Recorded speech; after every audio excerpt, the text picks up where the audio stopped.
তো দেখুন XRP coin যারা বাই করে রেখেছেন, যারা দীর্ঘদিন ধরে এক্সআরপি কয়েন হোল্ড করে রেখেছেন, তাদের জন্য একটা ভেরি গুড নিউজ। দেখুন আপনারা তো প্রত্যেককেই জানেন যে এক্সআরপি কয়েনে কেস চলছে, সেই কেস শেষের দিকে।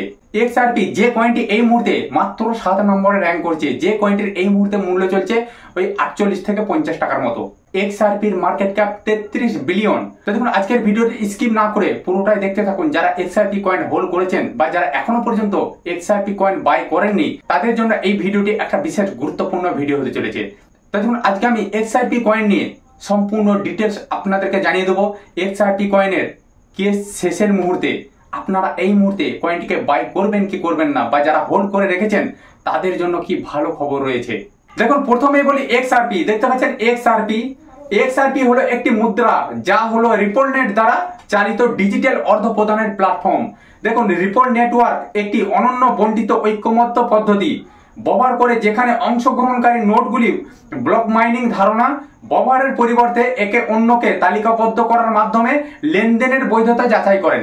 এখানে বলতে চাই যে 2012 সালে জেড ম্যাককালেব এবং ক্রিস লারসেন রিপল প্রতিষ্ঠাতা করেন।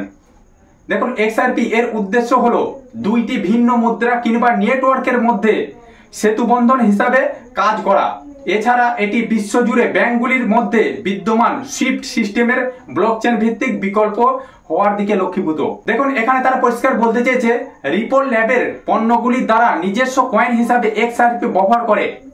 এটির সমাধানগুলি অর্থ প্রদানের নিষ্পত্তি, অ্যাসেট বিনিময় এবং রেমিটেন্স সিস্টেম ব্যবহৃত হয়, যা সুইফট এর মতোই ব্যাংক এবং আর্থিক মধ্যস্থতাকারী দ্বারা প্রদানকৃত একটি আন্তর্জাতিক মুদ্রা এবং সিকিউরিটি স্থানান্তর পরিষেবা। বিটকয়েনের তুলনায় এক্সআরপি মাইনকৃত এবং একটি সরলীকৃত মাইনিং পদ্ধতি ব্যবহার করে থাকে। মানে বুঝতে পারছেন এক্সআরপির কাজ কি, এক্সআরপি কেন আপনারা বাই করবেন। দেখুন এক্সআরপি কি ধরনের কয়েন। দেখুন এখানে প্রতিষ্ঠানটি একটি সোশ্যাল মিডিয়া সমর্থিত peer to peer trust network হিসাবে শুরু হয়েছিল। একটি নেটওয়ার্কে ব্যবহারকারীরা ব্যাংকে না গিয়ে ঋণ দেওয়া নেওয়া করতে সক্ষম হতো, যদিও নেটওয়ার্ককে আকর্ষণ করতে সক্ষম হয়নি। বিটকয়েন ক্রিপ্টোকারেন্সি যুগ শুরু করার 3 বছর পর 2012 সালে রিপলের নাম পরিবর্তন করে ওপেন কয়েন রাখা হয়। এটি টাকা স্থানান্তরের একটি মাধ্যম ছিল, যেখানে উল্লেখযোগ্য সংখ্যক প্রতিষ্ঠান এবং আর্থিক সেবা সংস্থা বিপরীত পক্ষ হিসাবে লেনদেন পরিচালনা করত। মানে বুঝতে পারছেন রিপল কয়েনটি কেমন। এখানে আরো বলতে চেয়েছে এক্সআরপি ব্যবহার ব্যতিরেকে current internet bank payment network কেবল একটি বন্টিত লেজার হিসাবে কাজ করতে পারে। এক্সআরপি আত্মীয়করণ দ্রুত করার জন্যই র্যাপিড প্রযুক্তি তৈরি করা হয়েছিল।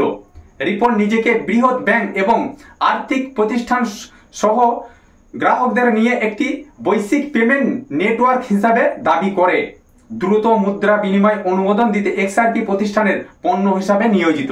দেখুন এখানে আরো বলতে চাইছে যে এক্সআরপি কয়েনটা কি বা ভবিষ্যতে সেটি কত দূর পর্যন্ত পৌঁছাতে পারে। দেখুন রিপল নেটওয়ার্ক একটি অনন্য বন্টিত ঐক্যমত্য পদ্ধতি ব্যবহার করে, যেখানে অংশগ্রহণকারী নোটগুলি ব্লক মাইনিং ধারণা ব্যবহারের পরিবর্তে একে অন্যকে তালিকাবদ্ধ করে লেনদেনের বৈধতা যাচাই করতে পারে। রিপল এক্সআরপি কে অন্যান্য ডিজিটাল অ্যাসেট কিংবা প্রচলিত আর্থিক পেমেন্ট নেটওয়ার্ক যেমন সুইফট এর তুলনায় একটি দ্রুততর, সেলফ মূল্যের এবং অধিকতর পরিমাপযোগ্য বিকল্প হিসাবে প্রতিষ্ঠাতা করেছে। দেখুন একজন সক্রিয় সদস্য হিসাবে রিপল সহ বৈশ্বিক এক্সআরপি সম্প্রদায় রিপল নেটের লেজার রক্ষণাবেক্ষণ করে থাকে।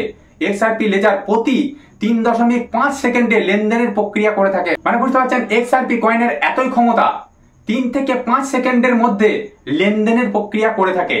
অথবা যখনই স্বাধীন যাচাইকারী নোটগুলি অর্ডারের এবং এক্সআরপি লেনদেনের বৈধতায় সম্মতি দেন, যা প্রুফ অফ ওয়ার্ক মাইনিং এর বিপরীত, যেটি বিটকয়েন বিটিসি দ্বারা ব্যবহার হয়ে থাকে। যে কেউ রিপল যাচাইকারী হতে পারেন এবং বর্তমানে এই তালিকাতে রয়েছে রিপল এবং বিশ্ববিদ্যালয়গুলি, আর্থিক প্রতিষ্ঠানগুলি এবং অন্যান্যরা। XRP ledger bitcoin blockchain, ethereum 2 ব্লকচেনের মতো প্রুফ অফ ওয়ার্ক যেটা বলে POW এবং POS যেটা বলে প্রুফ অফ স্টেকস অ্যালগরিদম ব্যবহার করে না। তার পরিবর্তে অ্যাকাউন্ট ব্যালেন্স কিংবা সম্পূর্ণ লেনদেন যাচাই করার জন্য এক্সআরপি লেজার ঐক্যমত্য প্রোটোকল ব্যবহার করে থাকে। এক্সআরপি লেজার ঐক্যমত্য প্রোটোকলকে অন্যান্য ব্লকচেন ঐক্যমত্য পদ্ধতির থেকে অধিকতর কার্যকরী বলা হয়ে থাকে। মানে বুঝতে পারছেন দেখুন ইকোসিস্টেমের মধ্যে নিজস্ব টোকেনের ব্যবহার, রিপল ল্যাবের পণ্যগুলি এক্সআরপি কে তাদের নিজস্ব কয়েন হিসেবে ব্যবহার করে। এই সমাধানগুলি অর্থ প্রদান নিষ্পত্তি, অ্যাসেট বিনিময় এবং রেমিটেন্স সিস্টেমের জন্য ব্যবহার হয়ে থাকে। সুইফট এর মতো, যা হলো ব্যাংক এবং আর্থিক মধ্যস্থতাকারী দ্বারা প্রদানকৃত আন্তর্জাতিক অর্থ সিকিউরিটি স্থানান্তর পরিষেবা। আপনারা যে এক্সআরপি কয়েনটিকে বাই করে রেখেছেন, এক্সআরপি কয়েনটি মানে ব্যাংকের সঙ্গে পুরোপুরিভাবে যুক্ত। যারা হোল্ড করেছেন এক্সআরপি কয়েন তাদের তো জন্য একটা ভালো গুড নিউজ। আর যারা এখনো পর্যন্ত এক্সআরপি কয়েন বাই করেননি, আপনারা কিন্তু বাই করতে পারেন। এরপরে সম্পূর্ণ ব্যক্তিগত ব্যাপারটা আপনার। দেখুন, আপনি যে কোনো কয়েন বা যে কোনো টোকেন যখন বাই করবেন, আপনি নিজে একটু ভালো করে রিসার্চ করেই বাই করবেন। তো বন্ধুরা, আজকে নিশ্চয়ই আপনাদেরকে আমি পরিষ্কার বুঝিয়ে দিলাম যে এক্সআরপি কয়েনটি কি, বা ভবিষ্যতে এই কয়েনটি কত দূর পর্যন্ত পৌঁছাতে পারে। এক্সআরপি কয়েনের যে একটা কেস চলছিল দীর্ঘদিন ধরে, সেই কেসের নিষ্পত্তি হতে চলেছে। তো বন্ধুরা, আজকে আমি ভিডিও বড় করছি না। আমার চ্যানেলে যারা নতুন আছেন তারা চ্যানেলটিকে অবশ্যই সাবস্ক্রাইব করে দেবেন, কারণ প্রত্যেকটা মুহূর্ত, প্রত্যেকটা সময় এই ধরনের নিত্য নতুন ভিডিও আমি আপনাদের কাছে পৌঁছে দেবো।